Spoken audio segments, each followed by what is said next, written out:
So we have a really important set of stories developing here with regard to land acquisition, and lots of good reasons to think of this in very positive light. Let me start with the idea of land ownership or land possession. As Israel comes into this land and defeats the major city-states, first half of Joshua, we come to a point where every one of these clans and its subset family, tribes, clans, families, needs land of their own, because we're talking about people who are subsistence living. They need land for very practical purposes, like growing my own food, like building a home, like developing a water source. And so there's fundamental practical needs that we need to carry into the story set that we're about to look at. There's also a religious backstory to the land. And this is different than sort of the generic anthropological human geography view. Because for God's people of the past, land was the symbol of salvation. Remember that conversation? God comes to Abram and says, I am going to make sure that I deliver a restoration of blessing to the world through your family, turned nation. That nation will have a land to live on. From that people group on that land, I'll restore the blessing lost in Eden. And so there is a religious dimension to this. When I think about land, I don't just think about the pragmatics, I think about the religious, theological faith issues as well. And we won't really get the stories of Shiloh unless we put that in together with that. So the first of the Shiloh stories, Judges 18, is where I'm going to start. Sorry. That doesn't sound right to me. Joshua 18. Missing. Joshua 18. We've moved through the story set we've talked about earlier. That was Joshua 9 and 10. And now we're into a story set where God's people where Joshua and the Israelite army en masse have broken down the main city-states that would have caused an individual tribe to have problems settling in.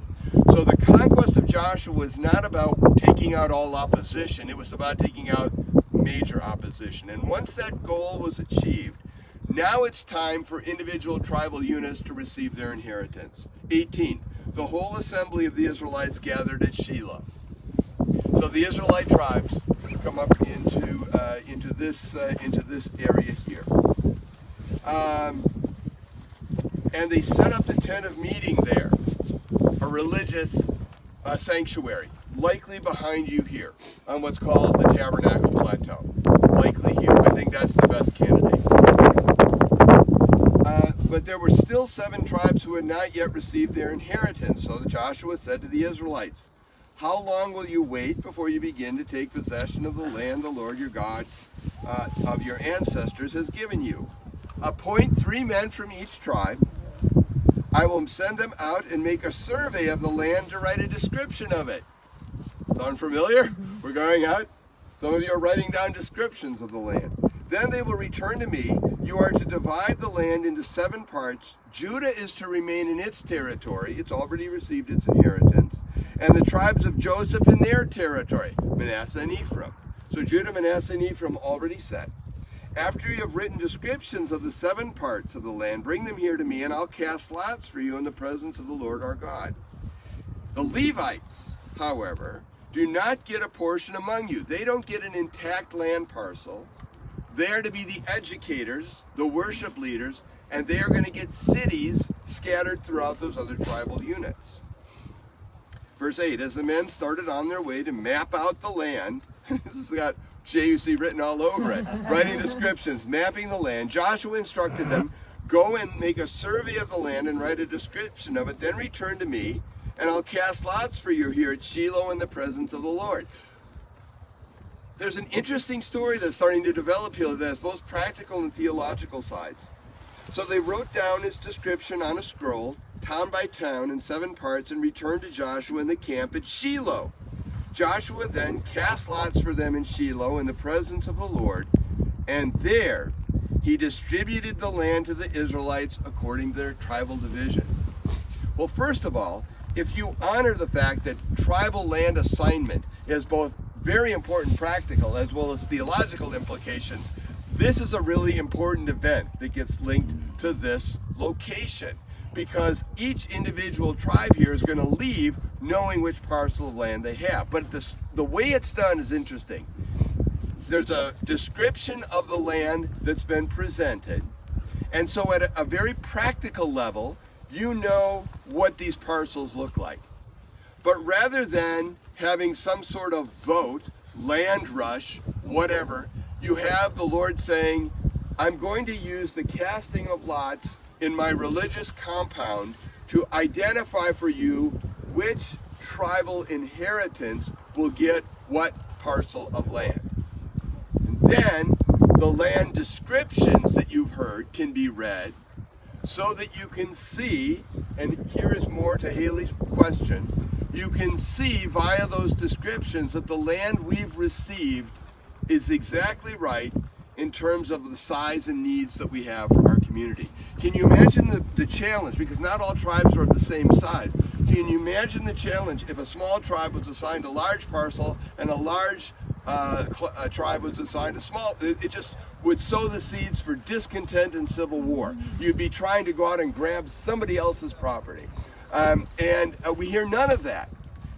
So how I read this is that God saw to it that when you heard what piece of real estate you got, you also got the description, so that you would settle in and say, wow, the Lord does all things well. And here we have exactly that operationalized. For that reason, Shiloh has these really positive connotations in the early part of its storytelling. It's where the tabernacle was. The first time we have that religious structure in the land, boom, it's here. The first time all of our tribal units, clans, families receive their land inheritance with all its practical and theological significance, boom, it's here. So when you would walk the kids down the ridge route towards Jerusalem, there was a story to teach here, and it's a really important, positive, uplifting story. And if only it had stayed that way. If only it had stayed that way. Because we fast forward then through the time of Joshua into the time of 1 Samuel, Hophni, Eli, Hophni, Hannah, Eli, Hophni, Phinehas, Samuel stories, right? And it just goes dark. It just goes really dark. Because we've got Hannah appearing here, and she is pleading before the Lord. I'm in this challenging relationship. My husband has a second wife who has kids, and she's mocking me for not having kids. And instead of supporting her, Eli the priest is like saying, stop drinking wine so early in the morning. Right? Great.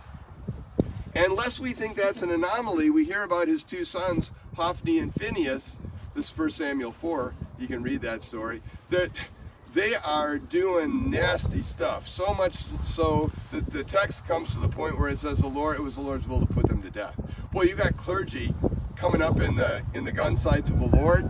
That's somebody who's made some pretty significant mistakes. They were misleading God's people here. The folks who were supposed to be teaching faithfulness were living and teaching unfaithfulness and how they were living. And so it's not surprising then that when the Philistines, who are out on the coastal plain, start to threaten the interior now, after the tribal inheritances have been received, it's not surprising then that the people come up with a terrible idea. They said, you know what we should do? Why don't we take that worship furniture that's up in Shiloh, the Ark of the Covenant, why don't we take it into battle? Because boy, if we do that, the Lord certainly is going to be obligated to protect that worship furniture, and us will get the victory. That is awful thinking. And the Lord demonstrates that by allowing the Ark of the Covenant to be captured by the Philistines, and this place to be destroyed by the Philistines in that same period. Umbrellas are amazing tools when they work. Just such nasty things when they don't, right? So we've got this really unfortunate story that comes to the point where this city is destroyed. We've got this wonderful story tucked in there of Samuel, the young man at the tabernacle, who is the exception to the rule. He is saying, "Speak, Lord, your servant is listening." He's the only one. He's the only one who is listening in. So we have two different kinds of stories here.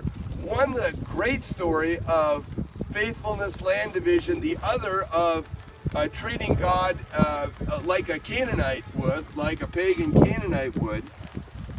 And then to evolve this one more step, I want to take this to how Jeremiah puts the language to work in a later era. Just the mention of a place name can recall the whole story for people of the past. And in Jeremiah 7, who's living in a much later era, he's dealing with a problem of apostasy, carelessness in the temple in Jerusalem. And so he goes to the temple in Jerusalem, much later era, south of here, and he delivers this powerful sermon that we have recorded in Jeremiah 7.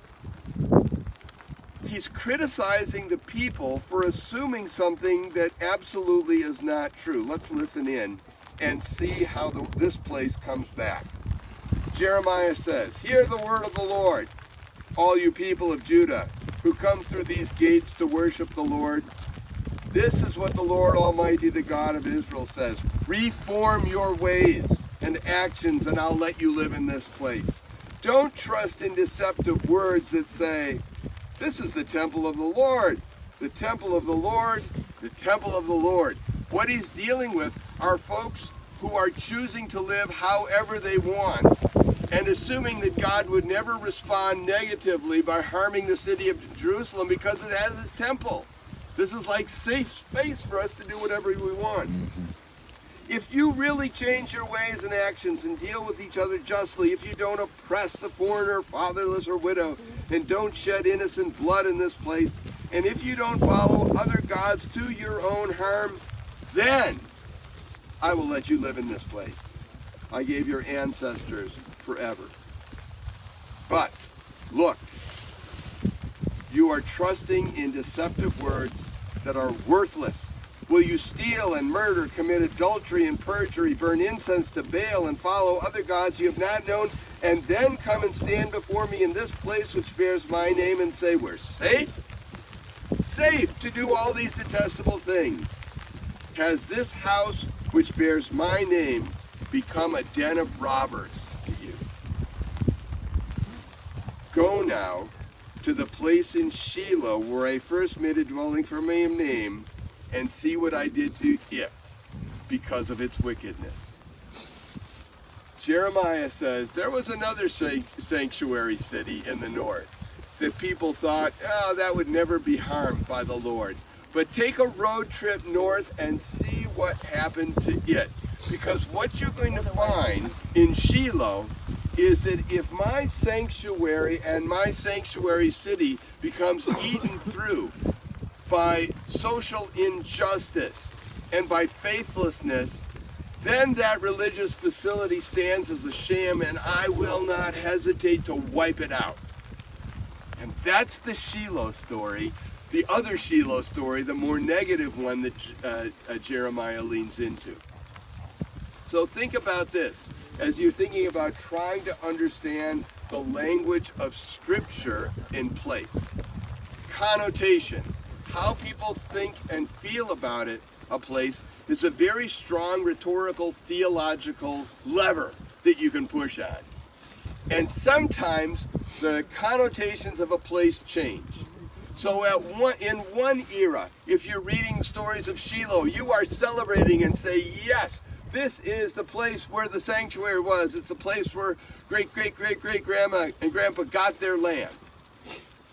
But in a later era, you're looking at this and saying, here is an indicator of what God does when he sees a place that no longer functions, no longer has people who are functioning around it as his people. He will not hesitate to remove it from the landscape. Jeremiah uses it in Jerusalem to warn the people of Jerusalem about changing their behavior lest they repeat the story of Shiloh. They didn't, and the story of Shiloh is repeated in Jerusalem.